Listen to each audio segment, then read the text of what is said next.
What is up, Waffle Gang? I do hope you are well. My name is Mark, and today we're checking out some more r/Am I the Butthole. If you'd like to skip the initial waffle, timestamps are in the description and along the timeline below. But if you are new here, please consider hitting that like, that subscribe, and maybe that notification bell too, as it all massively helps out this channel. And yesterday we did have a new member over on YouTube, Jillian Watson. Thank you so much for your support. It means the absolute world to me, and for everyone for taking 20 minutes or so out of your day to be here. It's absolutely incredible. So thank you for doing you. Remember how awesome you are, and let's crack on with today's stories.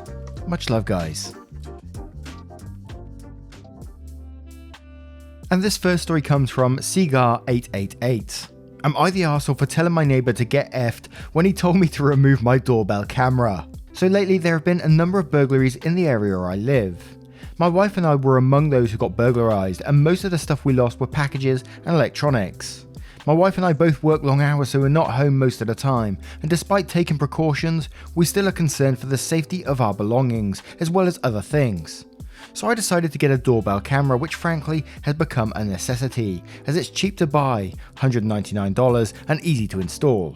And so far, we've been able to catch a number of thieves in the act. To my surprise, some of them I knew personally and were from the area, which helped a lot in getting our stuff back. Onto the issue. So my neighbour and I were discussing this with a few other neighbours, and I showed him a video that was taken by the camera to explain how we were able to identify the individuals who tried to steal stuff. I was fast forwarding the footage, but he suddenly freaked out and pointed at his wife, who was at the door to visit my wife. I was confused when he asked how long I'd been keeping this video and if I made copies of it. He then proceeded to tell me it did not feel right to see his wife being recorded by the doorbell cam, and the fact that I didn't get rid of this part since it had nothing to do with catching the thieves made him uncomfortable. I apologised for any misunderstanding and promised that it had nothing to do with his wife. We had few people stand at our door who was shown on our cam, so it wasn't just his wife. He cut the conversation and left, then came back in the evening to ask for how long I will be keeping this camera. I asked why, and he said he wasn't sure about his wife being recorded and asked me to remove it. I said no, then he suggested I install one on the inside, but I still said no. He got all pissed and said that I was acting inappropriately and mean after he came to me with his concerns, expecting me to understand that he doesn't want me having footages of his wife. I told him his wife can stop coming over if he was so worried, but he went on about never telling his wife what to do or where to go. He insisted I remove the cam, but I told him to get fucked and never bring this up again. He left and got others involved. They told me I should be more considerate of my neighbour's feelings and understand where he's coming from. But I stood my ground and refused to remove the camera. My wife thinks I was being a jerk to our neighbour and his wife and have some respect for them, but I don't think I was being disrespectful. Was I? Now to me in this one, the question, it just keeps coming up in my head is like, why is he questioning this? Why is he so concerned that you're keeping the camera? How long you're keeping the camera for? Why is his wife's footage on there? Is he the one taking the parcels in this situation? That's what it feels like to me. If any of my neighbours came up to me and said they was getting like a doorbell camera or any sort of camera on their property, it wouldn't bother me in the slightest. I'd be like, yeah, fair play to you. Get some security cameras. I have them myself. It's for your own protection, you know. And especially when there's already a history of people stealing stuff. So I got some suspicions about this neighbour. That's the way I'm just feeling about this one, and I might be jumping to conclusions there. But crazy how that works. 304 says, not the arsehole, what the hell, lol. Is he the one who was stealing your stuff? Or maybe his wife, and that's why he's questioning how long you had it. You have the right to have your security camera. You stood your ground, and that guy is acting incredibly crazy. And Rose Tyler says, that's a very strong reaction for someone who is 100% innocent. Think about it, OP. My spicy senses are telling me he plans on stealing your stuff soon and is just upset that you can catch thieves. He's making up BS excuses for you removing your camera. Not the arsehole. I'd figure out a way to imply to him that his strong reaction seems sus to you. I'm gonna be using that spicy senses a bit more. And Vertical Perception says, not the arsehole. As you pointed out, if he's concerned about his wife being on camera, she doesn't need to come over. Also, realistically, dude needs to realise that we're all filmed every day when we're out in public. Stores, streets, anywhere in public is now filmed with security cameras. I find it ridiculous that people think that making unreasonable demands under the guise of needing to understand where they're coming from has become de rigueur. Not to mention his actual concern is just flat out nutty, paranoid and a bit creepy. What does he think you're doing with the footage? And Warm Grey Very Light says, I think it's very telling that he said, I don't tell my wife what to do, as a response to your perfectly reasonable suggestion that his wife not come over if it's a concern. Not because he should be telling his wife what to do, obviously, but his answer means that he's not leaving it up to his wife to decide what to do about it. He may not even have told her. To him, you have footage of his wife is a concern to him, for himself, not for his wife's sake. So yeah, he's a creep who thinks he owns his wife and all images of her. Obviously, you have a right to this device on your own porch, and they can just not come over if they don't like it. Not the arsehole. And we'll have one more from Donny Ganger saying, not the arsehole at all. This neighbour is. I think mentioning that she doesn't have to come over anymore was a good call. If you've already caught people on the camera, it's clearly worth it to have it up. Maybe this guy has something to hide. Ooh, the plot thickens. I'm wondering how he explained it to other people and why they would be on his side. Guys, he was filming my wife. No, she was on their porch, but still, frickin' jerk, right? Absolutely. And now, with that being said, let's move on to the next story. And this next story is from Hopefully Happy Taurus. Am I the arsehole for rejecting a gift my dad's girlfriend made me? Hey, I want a perspective on this issue that I had the other day. I honestly understand why my dad is mad at me, but I just don't want to put up with this anymore, and some members of my family are siding with them. My dad's girlfriend is a person who is kind of difficult to be with. She's usually very entitled and she describes herself as honest when she's just mean, and she usually body shames us. To some context, she was a very fat girl who suffered bullying about her weight. This made her change her lifestyle to an extremely healthy one. One, she goes 6 days a week to the gym and barely eats. She's gone to a ton of nutrition professionals and comes back super mad because apparently they told her that she needs to eat more protein, vegetables, whatever. Plus she kinda hates the fact that she doesn't have a waist like a Kardashian, like she has a super unrealistic beauty standard. Of course, she has lost a ton of weight and she is a very beautiful woman, even before her weight loss journey. Sadly, her personality changed a lot. She hates people that are fat and that don't work out, or that are uncomfortable with having a little fat on their bodies. I say hate because she literally hates it, thinks all fat people are miserable in their lives, and that people don't go to the gym are unhappy with themselves. To be clear, I'm not an athletic person.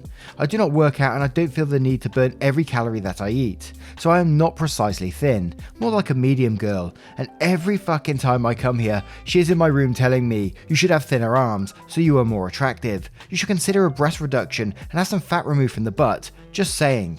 I love your waist, but it's purely because of the fat you have in there. If you lost it, you would be square. And a lot more. This Saturday I turned 19 and my dad and she came in to give me my early present.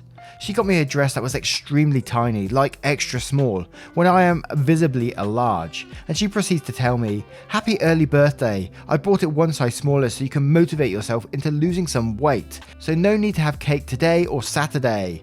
Haha, and no exchange is possible so you can have more motivation. I just smiled and thanked her but told her I didn't want it. I felt very pressured by her and I didn't think she came to me in a very friendly type of way. I am happy with my body and I don't care if I'm fat or thin in her eyes. She was shocked and went to their car to wait for my dad. He later called me and told me that I was very ungrateful and that she was just trying to help. I told him that she wasn't. She just can't stand people that are not like her. I want to clarify that I don't hate her at all, but she needs to stop body shaming people. It is not normal to be this obsessed with other people's weight, and I'm sorry to be comfortable with having a tummy or wider legs, but that doesn't bother her existence, so she has to leave me alone. Am I the arsehole? Edit, well, I didn't expect the attention this is getting, lol, but to clarify some things. Thanks to all the people telling me that I should work out and eat less. Thank you for your concern about my weight and my existence. If you want more information, I am female, 5'7" tall and weigh 149 pounds. If you're smart enough, search what IMC is and you will see that I am a healthy weight. No, I do not live with them, I go there some days a week. My mum is siding with me at all costs and being super supportive. Don't bring her into this or question where she is because this is not her fault. And we'll start immediately with Wind River 7 saying, not the arsehole, but wow, the girlfriend sure is. I was impressed that she made a point to tell you that the dress couldn't be exchanged. Well, I guess the girlfriend has a new dress. Her comments about not eating cake is body shaming. Too bad your father doesn't understand that. And what do you mean, Cookie says, not the arsehole? Here, I got your reminder, I think you're fat. Ruin your birthday. And Cesara42 says, not the arsehole, just wow. Have you told your father the sort of thing she's been telling you? I'm not an expert, but this sounds like emotionally abusive behaviour on her part. There is nothing wrong with not being a stick. It's one thing to encourage someone to exercise for their health, but to nitpick an every little thing and to give you a dress that's so much smaller? Oof. It would have been one thing if it was a dress you'd have fallen in love with and it was the last one or something, but damn girl, she sounds like she became exactly what she hated as a kid. And one more from Veggie Co-Parent saying, not the arsehole, you handled that so well, like, legit, I'm proud of you. This woman is ruled by an eating disorder and has inflicted her disordered views on health and bodies onto you. It is not your job to gracefully accept the passive-aggressive body dysmorphia of a grown-ass woman. I feel like maybe some men of a certain generation just struggle with the nuances of body image, especially those of women. I don't think you need to apologise to her. I don't think you need to accept the gift. I'd feel free to set a firm boundary with them. You love them, but you're not welcoming of criticisms of your body or your eating patterns. Also feel free to set a no clothes rule.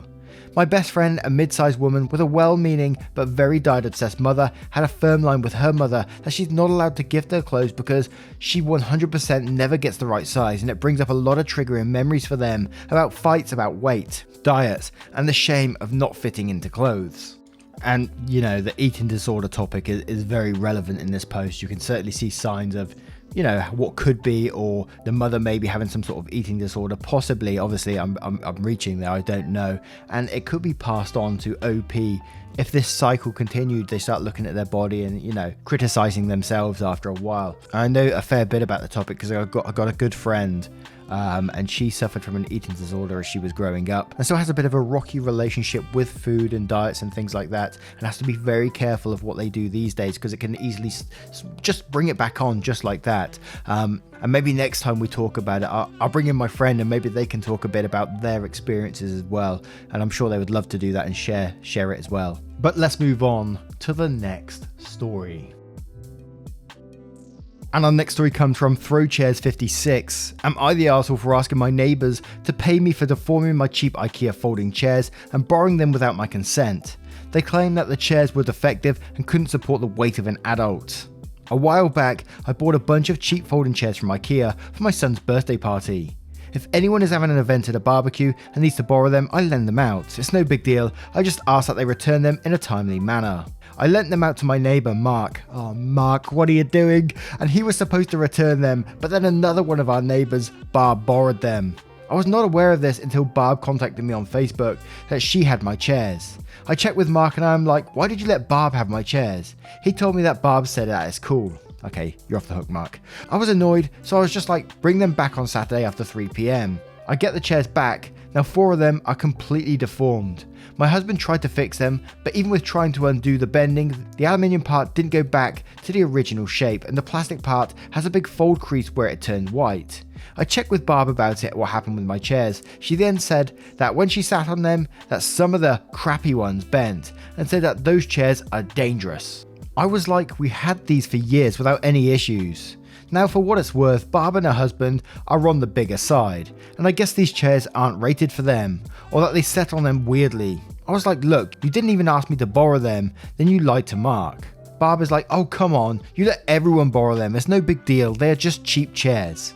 I was like, okay, for the ones you guys bent, give me $15 each.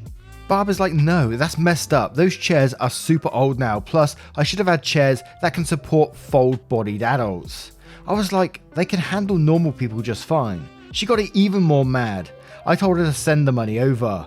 She didn't, but then begrudgingly sent the money over. Was I wrong here? Like, yes, I get these are crappy chairs, but you shouldn't break them in the first place. And if you break one, stop. For me, the money was nice to see back, but it's the principle. I am not friends with Barb and her husband like I am with Mike and his wife.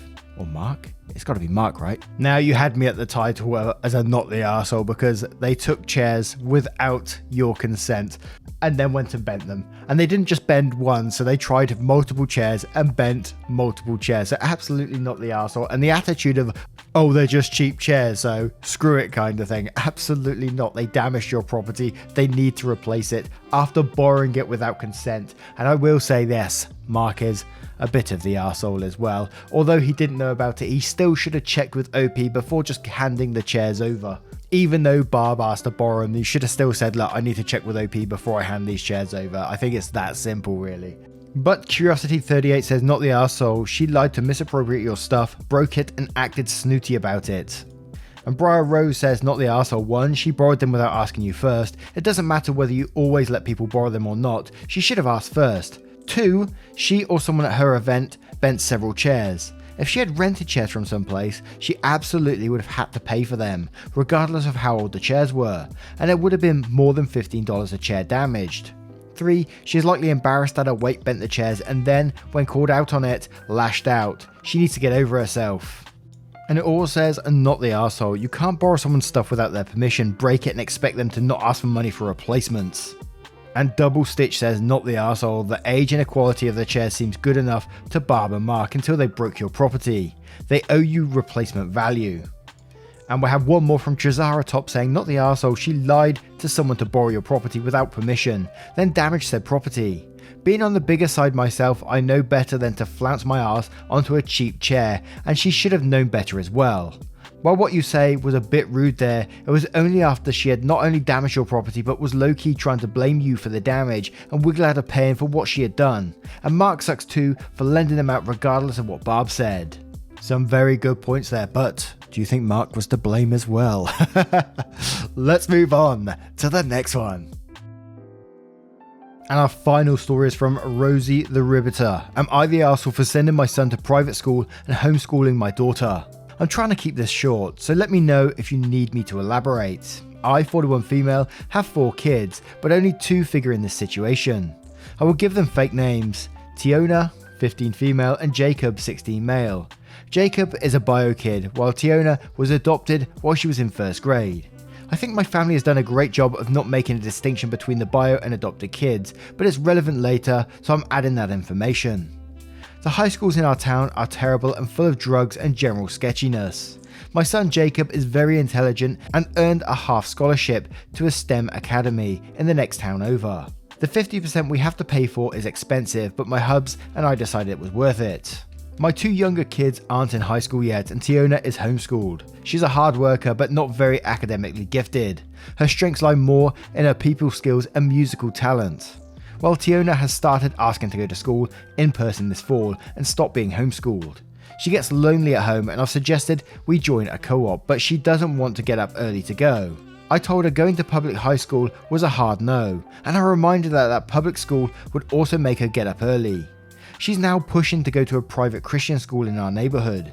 It's very expensive and we can't afford it, but part of our Jacob's tuition would cover it. She thinks we should take Jacob out of the STEM academy and let her go. I told her that wasn't a fair solution, and she started acting up. She said we didn't love her because she's adopted. Blatant lie, and we think she's too stupid to succeed. She's picking on Jacob now, and they are not on speaking terms. My hubs thinks we should just pull Jacob out of the STEM academy, sell our second car, and send both Tiona and Jacob to the Christian school. I think killing Jacob's future because Tiona is feeling spiteful is the wrong response. Am I the arsehole? Edit. I'm getting mixed answers here, so I thought I'd add some info. 1. Yes, all my kids went/go to public elementary and middle schools. 2. Yes, the high schools are really that bad. A kid got stabbed in the lot on the first day back, if that adds context. 3. Tiona and my daughter, Helen, are both black/biracial, and the rest are white. I try to protect my daughters from discrimination. I'm a mama bear when I need to be, but I'm sure I have blind spots. 4. My mum started declining a few years ago after a traumatic burglary that ended in her falling and getting hurt. I've been her caregiver since then, and it's tough for us to move house. To me, and again, I might be totally reaching on this one, is that it felt like you are prioritizing Jacob's education over Tiana's because you're not letting her go to high school. You say that her strengths are in her people skills and her musical talent, but how she's not getting any socialization at home. She's definitely not getting that, is she? And that's one of her strengths that you're saying. And you say Jacob's more academically gifted, and it just sounds like therefore you're prioritizing him by sending him to school while she stays at home. That doesn't sit right with me. But we'll start with Autumnfall41 saying, "You're the arsehole. You say yourself that Tiana's strengths lie in music and her people skills. How exactly are those being nurtured during homeschooling? It seems to me that you are blatantly favouring one child over the other. You see Jacob as having more potential and therefore taking him from the STEM school would kill his future.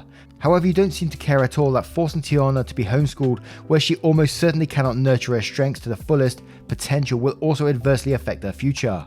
Now, pulling Jacob out of school where he's already settled does also feel harsh and unfair, but ultimately this is your fault for putting him in a private school at the expense of Tiana to begin with." And Pizza Martini says, "You're the arsehole. She needs to go to school. She needs socialization and to get to know her peers. I think killing Tiana's future because you think Jacob is smarter is the wrong response." And The Grim says, "You're the arsehole. Here's a fun fact. There's going to be tons of drugs at the STEM Academy too, and they'd be smarter at not getting caught. We ran so much weed and coke through our engineering classes at that place it wasn't even funny, all while keeping straight A's too. Keep Jacob at the STEM Academy and let the girl go to public school for fuck's sake. It's crazy how much fear mongering from sheltered parents I hear going private to public. When I started high school, and it turned out to be basically the same experience because I chose not to hang around people doing mega sketchy shit. You are catastrophizing and your anxiety is robbing your daughter of world experiences. You're not just an arsehole, but you could be dealing serious emotional damage here." And we'll have one more from Magic Bean saying, "You're the arsehole. I've skimmed your comments and you've created a whole bunch of constraints that are entirely artificial. Your mum doesn't want to move? Tough shit. She can come with you or you can go without her. You can't pick up another job without forcing Tiana to care for your mum while you're gone. You have a whole ass family, including your precious STEM genius, who can take their turn, or you can figure out other care for grandma. How dare you say you're doing your best to protect your biracial daughter from racism when you are here on Al Gore's internet using her perceived lack of academic gift as an excuse to neglect their education in favour of your white son? You should not have chosen to pay for your son's education at a level that precludes you investing an equal amount in all your children. You should not be homeschooling any of your children against their wishes. Figure it out." Wow. Now, what do you guys make of today's stories? What are your thoughts on them? What are your verdicts? Please share if you choose to do so, but don't if you don't feel like it, of course. Never any pressure on this channel. I just enjoy you sitting back and listen to a story or two. I'm glad you're enjoying it. Once again, thank you guys for your love, support and time and for spending 20 minutes of your day with the channel. It means the absolute world. If you want to support the channel further like today's members, please do so by clicking that join button down below for YouTube or clicking the link in the description for Patreon and joining up there. It massively helps out this channel and keeps us going in different directions and stuff like that and try to keep things spicy. Thank you once again for your love, support and time, and I will see you in the next one. Take care guys. Much love.